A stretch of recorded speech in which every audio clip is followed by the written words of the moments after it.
बच्चे नेक्स्ट है adaptation in penguins. Penguins are flightless birds living on pack of ice and ocean around the south pole. कहते जो पीगन्स होंगे ने ये उड़ तो सकते नहीं होंगे बट ये मतलब उड़ना पोल्स के कोल रहते जिथे बर्फ वगैरह पैंदी रही है। कहते इन्ना स्विमर बहुत वधिया होंगे ने। फर्स्ट पॉइंट देखो they have thick skin फैदरी cover and thick layer of substance fat called blubber. कहते इन्हों की स्किन मोटी होंगी है इन्हों के फर वगैरह मोटे होंगे हैं ठीक है बच्चे। तो इन्होंने अंदर भी वही जिमें कि अगर पिछे पढ़ के पोलर वियर उस तरह इन्हों के अंदर एक फैट होंगे जिदे करके बॉडी गर्म रही है। इन्हों का कलर ब्लैक होंगे जो सूरज की रोशनी की किरण अपने अंदर सोख सकन तो अपन इन्होंने क्या वार्मथ मिलती रहे गर्मैश मिलती रहे। थर्ड पॉइंट होंगे penguins are good swimmer at for this function the body is well adapted they are streamlined body, webbed feet, short feet, flat flipper like wings. Pegans catches fishes from water। कुछ नहीं बच्चे body structure बारे दसिया गया। कहते वधिया swimmer होंगे ने वधिया फंक्शन होंगे इन्हों की बॉडी वधिया उस एरिए के हिसाब नाल वधिया वैल अडेप्टेड होंगी है। कहते इन्हों की बॉडी स्ट्रीमलाइन होंगी जिमें कि मच्छियों की होंगी है। कहते वधिया इन्हों के पैर होंगे जिहदे करके की है वधिया इन्हों के खंभ वगैरह फ्लैट फ्लिपर होंगे ने विंग्स होंगे ने खंभा की तरह बिल्कुल फ्लैट फ्लिपर होंगे ने ठीक है बच्चे। काले जो होंगे ने पीगन वो वाले कहते वधिया वधिया मच्छियाँ फड़ लेंगे चंगे भला सब कुछ कर सकते होंगे ने ठीक है। फोर्थ पॉइंट देखो short and thick feathers not only keep their body warm but also make it water proof. कहते जो छोटे जो मोटे जो फर होंगे ने इन्होंने सिर्फ हवा तो या गर्म ठंड तो ही नहीं बचाते इन्होंने वाटर प्रूफ का काम करते हैं जिमें अपने वाटर प्रूफ जैकेट फोन होंगे ने ना उस तरह इन्हों के फर इन्होंने एक वाटर प्रूफ के तौर पर काम करते हैं। Fifth penguins also remain in water to get rid of excessive heat produce during physical activity. कहते बच्चे कहते जो मतलब कि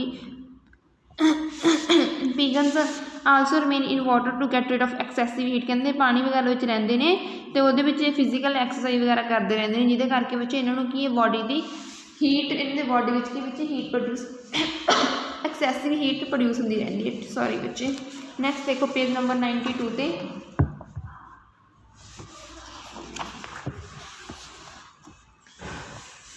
सिक्स्थ पॉइंट देखो they huddle together in thousand to keep them warm. कहते बच्चे इकट्ठे ही तुरते होंगे इकट्ठे तुरते तुसीं देखे होने वीडियो वगैरह देख लो यूट्यूब से इन्हें इकट्ठे तुरते हैं तां करके इन्हों की बॉडी के बच्चे वार्मथ रही है। तो बच्चे आप क्लास रूम के इकट्ठे बैठे हुए तो ठंड घट लगती है एज़ कंपेयर टू 2-3 बच्चे जो बैठे तो नॉर्मल एक एग्जाम्पल ही हैगी ठीक है।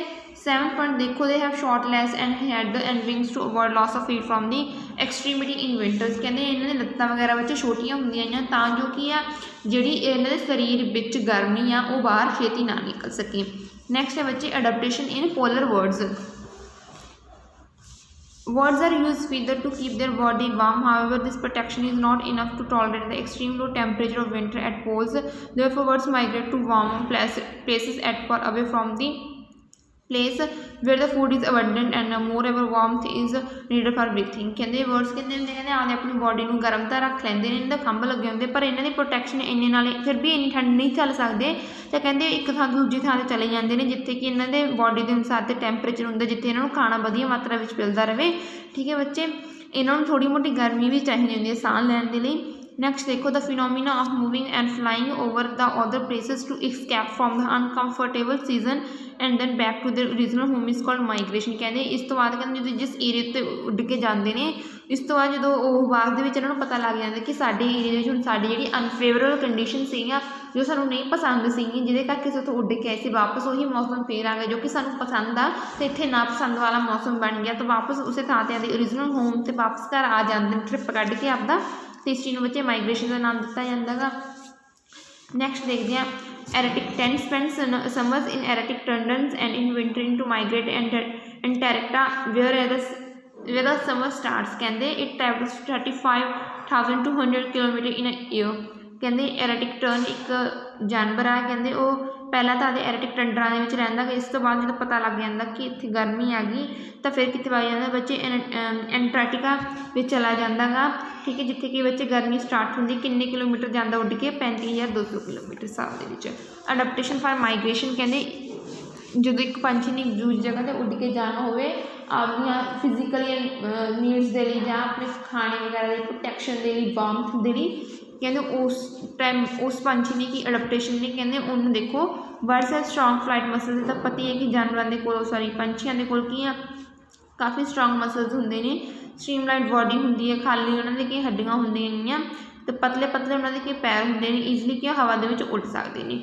ਬੀ ਪੁਆਇੰਟ ਦੇਖੋ migratory birds fly high in sky when the wind pressure is low that's help to them to fly with less efforts. ਕਹਿੰਦੇ ਜਿਹੜੇ ਪੰਛੀ ਮਾਈਗ੍ਰੇਟ ਕਰਦੇ ਨੇ ਉਹ ਕਾਫੀ ਉੱਚੀ ਤੱਕ ਆਕਾਸ਼ 'ਚ ਉੱਡ ਸਕਦੇ ਨੇ ਜਿੱਥੇ ਕਿ ਪ੍ਰੈਸ਼ਰ ਘੱਟ ਹੁੰਦਾ, ਜਿਹਦੇ ਕਰਕੇ ਇਹਨਾਂ ਨੂੰ ਉੱਡਣ 'ਚ ਕੀ ਬੱਚੇ ਇੰਨੇ ਜ਼ੋਰ ਵਗੈਰਾ ਨਹੀਂ ਲਾਉਣਾ ਪੈਂਦਾ। ਅਤੇ fly high in the sky where temperature is low, ਕਹਿੰਦੇ ਉੱਥੇ ਵੀ ਉੱਡ ਸਕਦੇ ਹੁੰਦੇ ਨੇ ਜਿੱਥੇ ਟੈਂਪਰੇਚਰ ਬਹੁਤ ਘੱਟ ਹੁੰਦਾ ਅਤੇ ਕਾਫੀ ਉੱਚੀ ਤੱਕ ਉੱਡ ਸਕਦੇ ਨੇ। Low temperature keep their body cool as large amount of heat is dispersed by their flight muscles. ਕਹਿੰਦੇ ਜਿਹੜੇ ਹਾਲਾਂਕਿ ਜਦੋਂ ਬਹੁਤ ਤੇਜ਼ ਉੱਡਦੇ ਨੇ ਤਾਂ ਇਹਨਾਂ ਦੇ ਨਾ ਮਸਲਸ ਦੁਆਰਾ ਕਿ ਬੱਚੇ ਬਹੁਤ ਹੀਟ ਪ੍ਰੋਡਿਊਸ ਕੀਤੀ ਜਾਂਦੀ ਆ, ਪਰ ਜਿਵੇਂ ਜਿਵੇਂ ਆਪਾਂ ਉੱਪਰ ਜਾਂਦੇ ਹਾਂ ਤਾਂ ਆਪਣਾ ਟੈਂਪਰੇਚਰ ਘੱਟਦਾ ਠੰਡ ਹੁੰਦੀ ਅਤੇ ਇਸ ਚੀਜ਼ ਨੂੰ ਬੱਚੇ ਮੇਨਟੇਨ ਕਰਕੇ ਰੱਖਿਆ ਜਾਂਦਾ ਗਾ। ਠੀਕ ਹੈ। ਡੀ ਪੁਆਇੰਟ ਦੇਖੋ bird reaches the same destination year after year, same destination years after year, probably they have inbuilt sense of direction by using the landmark of direction of standing a sun। ਕਹਿੰਦੇ ਤੁਸੀਂ ਇੱਕ ਦੇਖੋ ਕਿ ਇਹਨਾਂ ਨੂੰ ਕਿਸੇ ਚੀਜ਼ ਦਾ ਕੁਛ ਨਹੀਂ ਪਤਾ ਹੁੰਦਾ ਕਿਸ ਡਾਇਰੈਕਸ਼ਨ ਵਿੱਚ ਜਾ ਰਿਹਾ, ਪਰ ਇਹ ਸਾਲ ਬਾਅਦ 2 ਸਾਲਾਂ ਬਾਅਦ ਜਦੋਂ ਵਾਪਸ ਆਉਂਦੇ ਉਸੇ ਏਰੀਆ ਦੇ ਵਿੱਚ ਆਉਂਦੇ ਨੇ। ਇੱਕ ਕੁਦਰਤ ਮਤਲਬ ਕਿਸਮਤ ਹੀ ਹੈ ਡੈਸਟੀਨੇਸ਼ਨ ਦੀ ਕਹਿ ਸਕਦੇ ਆਪਾਂ, ਬਸ ਉਹ ਗੱਲ ਕਹੀਏ ਬੱਚੇ। ਨੈਕਸਟ ਹੈ ਆਪਣਾ adaptation in animals living in tropical rain ਫੋਰੈਸਟਸ।